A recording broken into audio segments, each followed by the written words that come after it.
Hello friends, welcome back to our channel. இந்த video பார்த்துட்டு இருக்க எல்லாருக்கும் பெரிய வணக்கம்.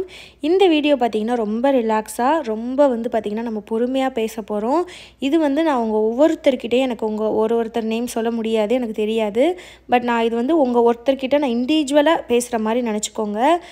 எல்லா வீடியோ மாதிரி நார்மல் கிடையாது. இத நான் உங்ககிட்ட பர்சனலா நம்ம ரெண்டு பேரும் பேசுறோம் அந்த மாதிரி நினைச்சுக்கோங்க. அதாவது பிரெக்னன்சி நம்ம சேனலை ஃபாலோ பண்ணுறவங்க நிறைய பேர் ப்ரெக்னெண்ட்டாக ட்ரை பண்ணுறீங்க. சிலருக்கு சில காரணங்கள்னால ப்ரெக்னன்சி தள்ளி போகலாம். சிலருக்கு எல்லாமே நார்மலாக இருக்குது, அன்எக்ஸ்பிளைன்டு சொல்கிறாங்க, எங்களுக்கு எல்லாமே நார்மலாக இருக்குது, செக்கப் பண்ணிட்டு வந்தோம் அந்த மாதிரி சொல்லலாம். சிலர் ட்ரீட்மெண்ட் போய்கிட்டு இருக்கவங்களா இருக்கலாம், சிலர் ட்ரீட்மெண்ட் இல்லாமல் ட்ரை பண்ணுறவங்களா இருக்கலாம். ஸோ எல்லாருக்குமே இந்த வீடியோ நீங்கள் கேளுங்க. ஒருவேளை இப்போ நான் ட்ரீட்மெண்ட் ஆரம்பிக்க போகிறேன் அப்படின்னு நீங்கள் இருக்கீங்க, அதாவது நீங்கள் ரெமெடி ஃபாலோ பண்ணுறவங்க ஃபாலோ பண்ணாதவங்களெல்லாம் தவிர்த்து நான் பொதுவாக சொல்கிறேன். எனக்கு கல்யாணம் ஆகி 1 இயர் ஆயிடுச்சு, 2 இயர் ஆயிடுச்சு, 3 இயர் ஆயிடுச்சு, நான் ட்ரீட்மெண்ட் பண்ண போகிறேன், ஃபாலிகுலர் ஸ்டடி ஆர் IUI பண்ண போகிறேன் அப்படின்றவங்க அந்த மைண்ட் செட்டில் நீங்கள் இப்படி இருக்கீங்க அப்படின்னா நான் சொல்கிற சில டிப்ஸை பார்த்திங்கன்னா ஒரு 3லேருந்து 6 மாதம் நீங்கள் ஃபாலோ பண்ணுங்கள். அதாவது இது ஆல்ரெடி நான் வீடியோவில் நிறைய வீடியோவில் சொல்லியிருக்க டிப்ஸ் தான். ஆனால் ஒரு ட்ரீட்மெண்ட்டு நீங்கள் பண்ண போகிறதுக்கு முன்னாடி நீங்கள் இது ஒரு 3லேருந்து 6 மாதம் இதை நீங்கள் ஃபாலோ பண்ணுங்கள். ரொம்ப ஹோப்போடு நான் சொல்கிறேன். உங்களுக்கு இந்த நீங்கள் நார்மலாக ட்ரை பண்ணும்போதே உங்களுக்கு ஓகே ஆயிடணும் அப்படின்றது ரொம்ப மனசுலேருந்து நான் உங்களுக்கு விஷ் பண்ணுறேன். நிறைய பேர் பார்த்திங்கன்னா நார்மலாக ப்ரெக்னென்ட் ஆகிருக்காங்க. ட்ரீட்மெண்ட் போகிறது பார்த்திங்கன்னா எல்லாருக்கும் ஈஸி கிடையாது. சிலர் அதை இட்ஸ் ஓகே அப்படின்னு சொல்லிட்டு அதை ஒரு டேக் இட் ஈஸியாக எடுத்துகிட்டு அதை ரொம்ப மைண்டில் ஏற்றிக்காமல் ட்ரீட்மெண்ட் பண்ணுறவங்க இருக்காங்க. பட் நிறைய பேருக்கு பார்த்திங்கன்னா ட்ரீட்மெண்ட் போகிறது அப்படின்றது ரொம்பவே ஸ்ட்ரெஸ்ஸான விஷயம். ஒரு மாதமும் பார்த்திங்கன்னா ஹாஸ்பிட்டலுக்கு போயிட்டு டேப்லெட் போட்டு அவ்வளோ ஆசையாக IUI பண்ணுவாங்க, அவ்வளோ ஆசையாக ஃபாலிகுலர் ஸ்டடி பண்ணுவாங்க. பட் சம்டைம்ஸ் பீரியட்ஸ் ஆகிடும், எல்லாருக்கும் ஓகே ஆகிறது கிடையாது. இது ரொம்ப நார்மலான விஷயம். பட் ரொம்ப அது பார்த்திங்கன்னா அஃபெக்ட் பண்ணும், எனக்கு நல்லாவே புரியுது. ஸோ ட்ரீட்மெண்ட் போகிறதுக்கு முன்னாடி ஒரு நார்மலாக நீங்கள் ட்ரை பண்ணி பாருங்கள். என்னென்ன விஷயங்கள்லாம் பண்ணணும் அப்படின்னு பார்த்தீங்கன்னா, ரெமிடிஸ் எடுக்கிறதுக்கு முன்னாடி ஓவலேஷன் கிட் பார்த்திங்கன்னா ரொம்ப மெயினானது. ஓவலேஷன் கிட் வாங்கி வச்சுக்கோங்க. Amazon, ஃப்ளிப்கார்ட்டில், அதுக்கப்புறம் மெடிக்கல் ஷாப்பில் எல்லாமே கிடைக்கும். ஓவலேஷன் கிட்டுன்னு கேட்டிங்கனாலே கிடைக்கும். ஓரளவு பெரிய மெடிக்கல் ஷாப்பில் கிடைக்கும், சின்ன மெடிக்கல் ஷாப்பில் கிடைக்காது. அதனால நீங்கள் அமேசான் தான் இப்போ எல்லாருக்குமே தெரியும்ல. ஸோ அமேசானில் ஆர்டர் போட்டு வாங்கி வச்சுக்கோங்க. ஓவலேஷனை ட்ராக் பண்ணுங்கள். ஓவலேஷன் ஆயிருக்கான்றதை பார்த்து அன்றைக்கி சேருங்க. இது ஒரு 2-3 மாதம் நீங்கள் ஓவலேஷன் அப்போ இந்த மாதிரி கிட் செக் பண்ணி நீங்கள் சேர்ந்துருங்க. டபுள் லைன் எப்போ நல்லா காட்டுதோ அப்போ உங்களுக்கு ஓவலேஷன் ஆகிருக்கும்.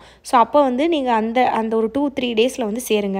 அதாவது டபுள் லைன் காட்டிடுச்சு அப்படின்னா ஓவலேஷன் ஆக போகுதுன்னு அர்த்தம். புரியுதா உங்களுக்கு? ஸோ இப்போ இன்றைக்கி நீங்கள் செக் பண்ணிட்டீங்க, காலையில் ஃபஸ்ட்டு யூரினில் செக் பண்ணணும்.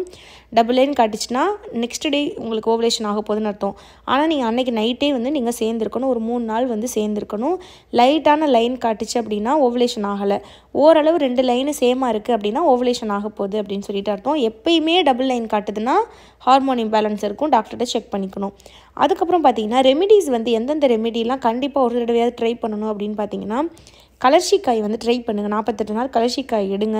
கலர்ஷிக்காய் எடுக்கும்போதும் அதே மாதத்துலேயே ஓவலேஷன் வந்துச்சுன்னா சேர்ந்துருங்க. கலர்ஷிக்காய் எடுக்கும்போது குழந்தை தங்காது, அதுக்கப்புறம் தான் தங்கும் நிறைய பேர் நினைக்கிறீங்க. அப்படி கிடையாது. கலர்ஷிக்காய் எடுக்கும்போதே ப்ரெக்னெண்ட்டும் ஆக முடியும், பாசிட்டிவும் ஆக முடியும். ஸோ கலர்ஷிக்காய் 48 நாள் எடுங்க.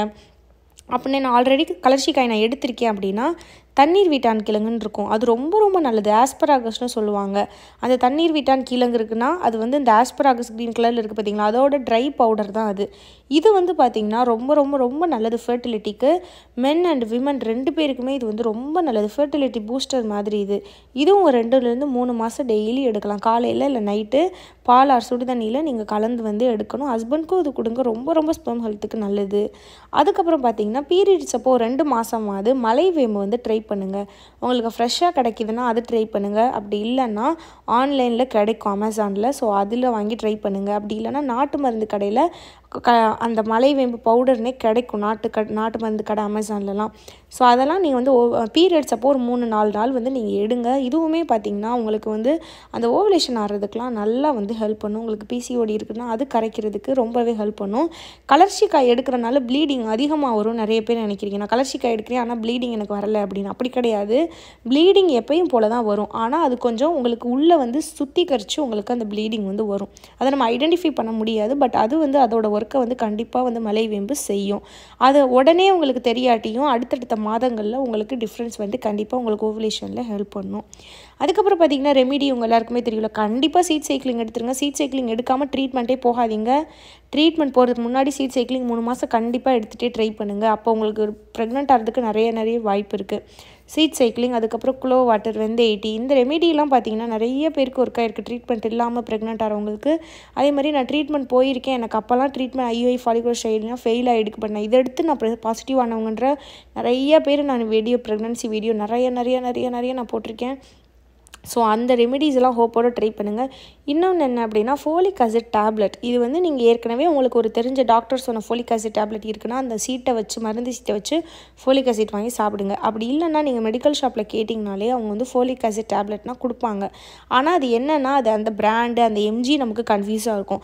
அதனால் நீங்கள் ஒரு பெரிய மெடிக்கல் ஷாப்பில் ஃபோலிக் ஆசிட் ஏதாவது கிடைக்குமா அப்படின்னு கேட்டிங்கனாலே அது சத்து மாத்திரை தான். அதனால் அது ஈஸியாக உங்களுக்கு கிடைக்கும். அந்த மாதிரி ஃபோலிக் ஆசிட் மாத்திரையே நீங்கள் வாங்கி வந்து 3 மாதம் சாப்பிட்லாம். டெய்லி ஒன்று சாப்பிடணும். காலையில் இல்லைன்னா மத்தியானம். நைட்டு வந்து சாப்பிடாதீங்க. சத்து மாத்திரைகள் எப்பயுமே காலையில் இல்லை மத்தியானம் தான் சாப்பிடணும்.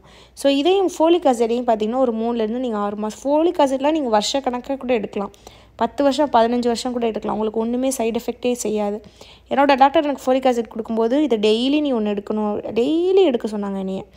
அது சத்து மாத்திரை நமக்கு எஃபெக்ட் வந்து சைடு எஃபெக்ட்ஸ் எதுவும் வராது. நீங்கள் டாக்டர்கிட்ட கேட்டு போட்டிங்கன்னா இன்னும் கொஞ்சம் நல்லது. நான் அதுக்கு தான் சொல்கிறேன். டாக்டர்கிட்ட கேட்டுட்டு ஃபோலிக் ஆசிட் வாங்கி அவங்க சொல்கிற பேர் வச்சு அந்த டேப்லெட்டை வாங்கி போகிறது ரொம்ப நல்லது. ஸோ இந்த ரெமிடிஸ் இதெல்லாம் எடுங்க. நல்லா பச்சை காய்கறி, நல்லா க்ரீன் வெஜிடபிள்ஸ், ஃப்ரூட்ஸ் இதெல்லாம் நிறைய சாப்பிடுங்க. ஹஸ்பண்ட்ஸ்க்கும் கொடுங்க. முடிஞ்ச அளவு ஸ்ட்ரெஸ் இல்லாமல் ட்ரை பண்ணுங்கள். இது ரொம்பவே நிறைய பேர் பண்ணக்கூடிய ஒரு தவறு என்னென்னா அந்த அவசரம் இருக்குது பார்த்திங்களா. நமக்கு லேட் ஆகுது, நமக்கு அடுத்து கல்யாணம் பண்ணவங்களுக்கு குழந்தை பிறந்துருச்சு, நமக்கு ஏஜ் ஆகுது, வீட்டில் ப்ரெஷர் பண்ணுறாங்க, ஹஸ்பண்ட்க்கு நமக்கு ஒரு குழந்தை பெற்றுக்க முடியல, நமக்கு இதனால் ஃபேமிலிக்குள்ளே பிரச்சனை வந்துடுமோ, குழந்தை இல்லாதனால நம்ம வந்து நம்மளோட வேல்யூவை நீங்களே குறைச்சிட்டு அது உங்களை ஸ்ட்ரெஸ்ஸில் ஏற்றி விட்டுருது. அந்த தவறு தயவு செஞ்சு பண்ணாதீங்க. கண்டிப்பாக வந்து மன அழுத்தம், ஸ்ட்ரெஸ்ஸு, ஓவராக கவலைப்படுறது இது எல்லாமே வந்து கண்டிப்பாக வந்து ப்ரெக்னன்சி அஃபெக்ட் பண்ணும். கண்டிப்பாக இது கூட உங்களுக்கு வந்து குழந்தை தள்ளி போகிறதுக்கு ரீசனாக இருக்கலாம். முடிஞ்ச அளவு மைண்டில் அதை வந்து ஏற்றிக்காதீங்க. முடிஞ்ச அளவு ஹாப்பியாக மனசில் வச்சுக்கோங்க. வாரம் கோயிலுக்கு போங்க. கோயிலுக்கு போய் நல்லா அங்கே நீங்கள் உட்காந்திங்கனாலே உங்களுக்கு ஒரு நல்ல வைப்பு கிடைக்கும், ஒரு ஹோப் கிடைக்கும். ஸோ முடிஞ்ச அளவு நானுமே எனக்கு நிறையா சம்டைம்ஸ் ஒரு மாதிரி ப்ரெஷர் ஆகிடுச்சு, ஒரு மாதிரி நிம்மதியே இல்லை அப்படின்னா நான் மற்றவங்கக்கிட்ட ஷேர் பண்ணுறத விட அது கோயிலில் போய் நான் வீட்லேயும் சாமி இருக்கும், நம்ம வீட்லேயும் சாமி கும்பிடுவோம். ஆனால் கோயிலில் போய் ஒரு 1/2 hour நம்ம உட்காந்துட்டு வந்தாலே நமக்கு சரியாயிடும் அப்படின்னு ஒரு நம்பிக்கை வந்துடும். அது உண்மையாக அது ஒர்க் ஆகுதோ இல்லையோ, பட் அது நமக்கு ஒரு ஹோப் கொடுக்குதில்ல, அது ரொம்ப முக்கியம் அந்த ஹோப். ஸோ அடிக்கடி கோயிலுக்கு போங்க. சும்மா உட்காந்துருந்துட்டு மனசில் என்ன தோணுதோ நினச்சிட்டு வாங்க. குலதெய்வத்துக்கு வேண்டுதல் வச்சுக்கோங்க. நீங்கள் கும்பிட்ற உங்களுக்கு எந்த இஷ்டமான தெய்வம், குலதெய்வத்துக்கு அப்பா வீட்டு வழி குலதெய்வம் சரி, அம்மா வீட்டு ஹஸ்பண்ட் வீடு குலதெய்வம் சரி, உங்கள் அம்மா அப்பா வீட்டு குலதெய்வமும் சரி, 2 குலதெய்வத்தையும் நல்லா நினச்சி அடிக்கடி வேண்டிக்கோங்க. மனசில் வந்து பாசிட்டிவ் எனர்ஜியை உங்களுக்கு முடிஞ்ச அளவு எதெல்லாம் உங்களுக்கு ஒரு நல்ல பாசிட்டிவ் வைப்பை கொடுக்குதோ அந்த விஷயத்தில் கான்சன்ட்ரேட் பண்ணுங்கள். நெகட்டிவ் பீப்புள்ஸ் கிட்ட முடிஞ்ச அளவு பேசாதீங்க. ஃபோன் பேசுகிறது அதெல்லாமே அவாய்ட் பண்ணுங்கள். குழந்தைய பேசி ஹர்ட் பண்ணுறாங்க பார்த்தீங்களா, அந்த மாதிரி இருக்கவங்ககிட்ட கொஞ்சம் ஒதுங்கியே இருங்க. அவங்க அக்கறையில் சொன்னாலும் சரி, அவங்க வந்து நம்மளை குத்தி காட்டுறதுக்கு சொன்னாலும் சரி, உங்களை அதை அஃபெக்ட் பண்ணுதுன்னா அவங்கக்கிட்ட முடிஞ்ச அளவு வந்து கம்மி பண்ணிக்கோங்க. யார் உங்களை புரிஞ்சு நடந்துக்கிறாங்களோ அந்த பீப்புள்கிட்ட மட்டும் பேசுங்க. ஒரு 6 மாதத்துக்கு நீங்கள் நல்லா எஃபர்ட் போட்டு ட்ரை பண்ணுங்கள். கூடவே நான் சொன்ன மாதிரி ஃபிசிக்கல் ஆக்டிவிட்டி ஏதாவது ஒன்று இன்க்ளூட் பண்ணிக்கோங்க. அது வந்து நீங்கள் உங்கள் குழந்தைக்காக பண்ணுறோம் அப்படின்னு நினைக்காதீங்க. நம்ம உடம்புக்கு ஃபிசிக்கல் ஆக்டிவிட்டி ரொம்ப முக்கியம் பெண்களுக்கு. ஸோ அதனால் ஒரு ஃபிசிக்கல் ஆக்டிவிட்டி நீங்கள் இன்க்ளூட் பண்ணிக்கோங்க. அதை கஷ்டமாக நினச்சி பண்ணாதீங்க. வாக்கிங், எக்ஸசைஸ், யோகா, ஃபெர்டிலிட்டி யோகானே வீடியோ போட்டிருக்கேன், அதிலலாம் இருக்குது. அதெல்லாம் பார்த்து பண்ணுங்கள். ஸோ ஒரு 6 மாதம் ரிலாக்ஸாக ட்ரை பண்ணுங்கள். ஒரு 6 மாதன்றது நான் உங்களுக்கு அதுக்குள்ளே நீங்கள் சீக்கிரன்றனால சொல்கிறேன். இதை நீங்கள் 1 year கூட ட்ரை பண்ணலாம். கண்டிப்பாக ஓகே ஆகிடும். உங்களுக்கு ஹாப்பியாக நீங்கள் வந்து ட்ரை பண்ணிங்க அப்படின்னா நீங்கள் ட்ரீட்மெண்ட்டுன்றதே தேவையில்லை. நேச்சுரலாகவே நீங்கள் வந்து ப்ரெக்னென்ட் ஆக முடியும். ஸோ இதுக்காக தான் இந்த வீடியோ. நான் சொல்கிறது என்ன சொல்ல வரேன் அப்படின்னு உங்களுக்கு புரிஞ்சிருக்கும்னு நினைக்கிறேன். ட்ரீட்மெண்ட் போகிறது கஷ்டமாக இருக்கிறவங்க ஹோப்போடு இதெல்லாம் ட்ரை பண்ணுங்கள். இதுக்காக தான் இந்த வீடியோ. இந்த வீடியோ பார்த்த எல்லாருக்கும் ரொம்ப நன்றி.